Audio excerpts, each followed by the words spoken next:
This is the Tuesday, September 3rd meeting of the Sanitary District Number 2, a subsidiary of the town of Corte, Madera. Clerk, will you please take a roll?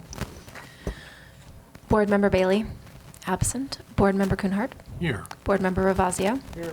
Board Vice President Beckman. Here. Board President Andrews. Present.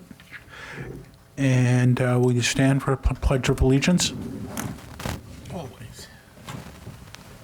I pledge allegiance to the flag of the United States of America and to the republic for which it stands, one nation, under God, indivisible, with liberty and justice for all.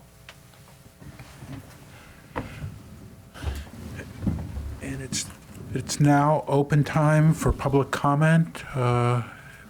You can have 3 minutes to talk on anything not on the agenda. There's no one speaking. The next item is the consent calendar, which the purpose of the consent calendar is to group together items which are routine or have been discussed previously and do not require further discussion. They will be approved by a single motion. Any member of the district board, staff, or the public may request removal of an item for discussion. Okay. Move to approve 4A and 4B. Second.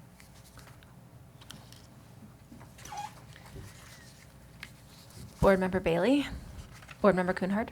Yes. Board Member Ravazio. Yes. Board Vice President Beckman. Yes.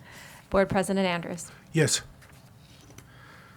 The next item is, there are no public hearings, so the next business item is resolution number 06219. District Manager? Thank you, Chair Andrews and members of the board. Peter Brown of Sanitary District 2. Thank you for allowing us to be before you today. We have a situation that we wanted to explain to you, whereby we would like to declare an emergency in order to repair 3 air release valves on our force main that runs between the Paradise Pump Station underneath Corte Madera Creek, over into the Larkspur Greenbrae area, and then over to the Central Marin Sanitation Agency. Along that force main, we have 3 air release valves that all were repaired a number of years ago, about 3 years ago, and in a similar emergency situation. And we believe staff has done recent investigations over the last couple of weeks, and we have found that those air release valves are in need of repair, and the sooner the better. One of them was leaking. We were able to stop it leaking when we did our investigation. But as explained in your staff report, one of the purposes of these air release valves is to take pressure and tension out of the force main. So the force main is pressurized. It runs at 30 to 40 PSI, pounds per square inch. And so if you can imagine, if you don't let some of the pressure out of that force main over a regular basis, it can build up. And so this is one of the ways we conduct and increase and maintain capacity in the sewer system. And so a couple things just to know. There's 3 locations. We're going to go after, if your board approves this action, we have it scheduled to begin tonight. We're going to go after locations A, B, and C. I think they're identified in your staff report in attachment 1. Each of those will get the contractor and staff's attention for an entire night. As you can imagine, the reason for the night work is that's when the flows are the lowest, and that's when it's easy for us to control, reduce the pressure, reduce the flow. And if anything does go wrong, then it's easiest for us to deal with a sewer spill at that time because the flows are minimized. One thing you should also know is that there's basically 2 steps to this emergency work. The first is kind of capping and controlling the old air release valves that have corroded parts that we don't believe have a lot of integrity, and ensuring that those portions of the force main will not leak in the future, will not be sources of risk of spill into the bay.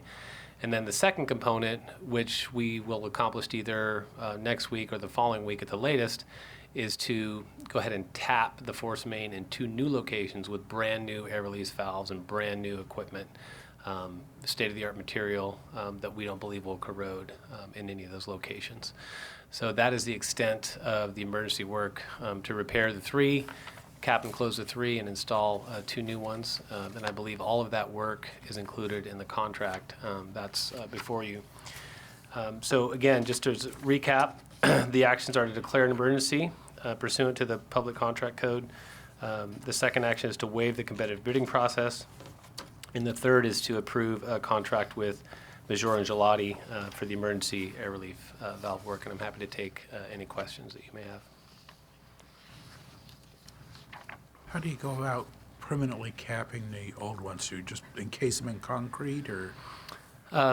Well, technically, we won't use concrete, but we will use a sleeve. That is a material that we can weld and close around the existing, both the valve, if you can imagine a tube, Right. and there's a valve over the top of it. Well, we have to encase the whole thing, Right. and then seal it around Okay. both ends of the sleeve. Okay. Yeah, but we won't use concrete to do that. Right. Yeah. Go ahead. Thank you. You said that these were worked on 3 years ago and are now failing again. Is that to be expected? Yeah, I believe the work that was done 3 years ago, and I don't believe Todd and I worked for the town or the district at that time, was intended to be stopgap measure. It wasn't intended to last a long time. It was like, okay, let's get in there, let's make these things work.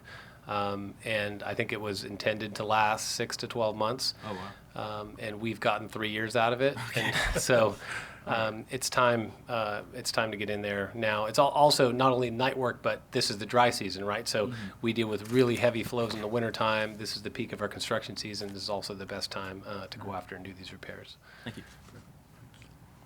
David?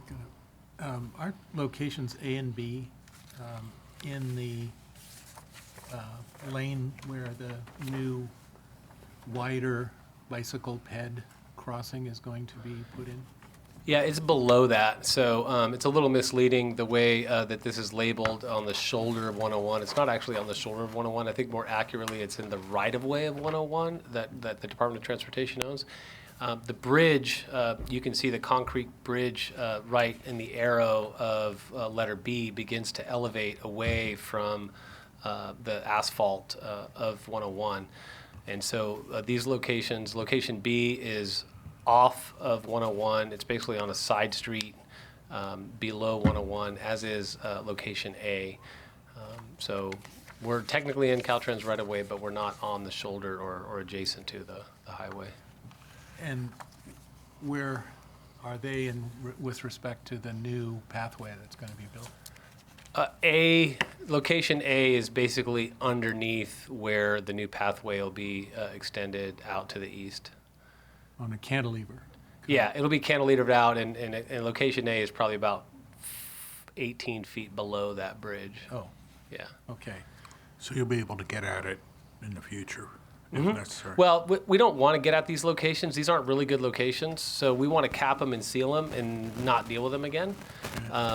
When we put in the 2 new air release valves, we're going to put them in better locations that are easier to access, that we don't need Caltrans permits for, that are in high points of the force main. If you can imagine, if you want an air release valve, you want it to be at a high point in the line so that the air accumulates and rises at that point, and that's the best place to release it.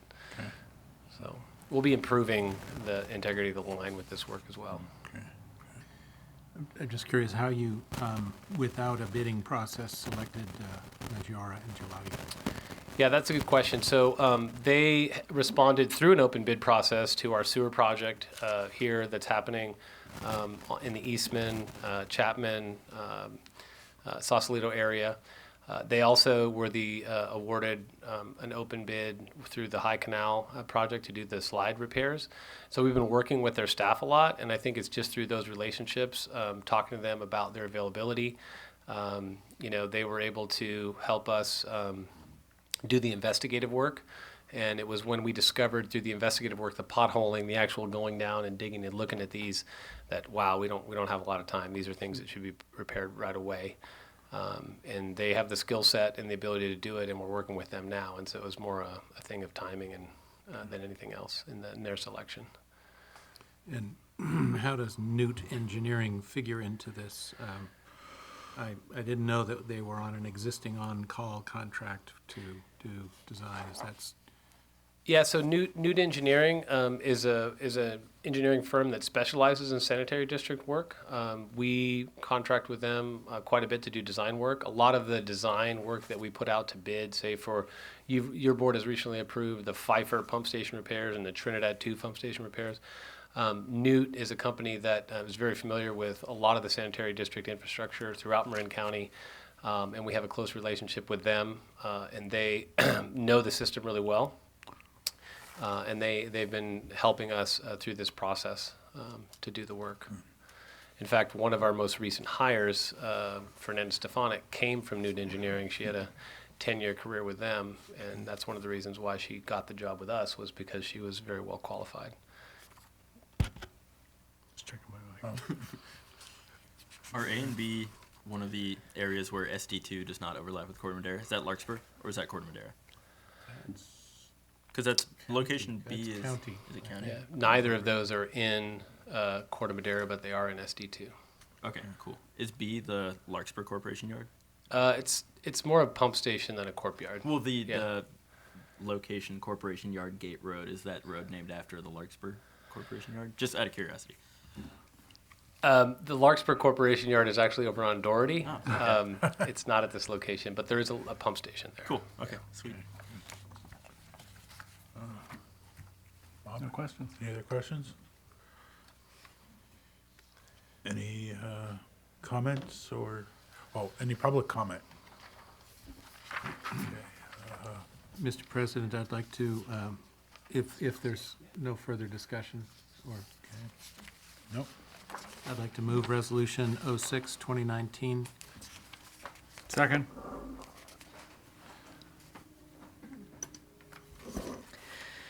Board Member Bailey?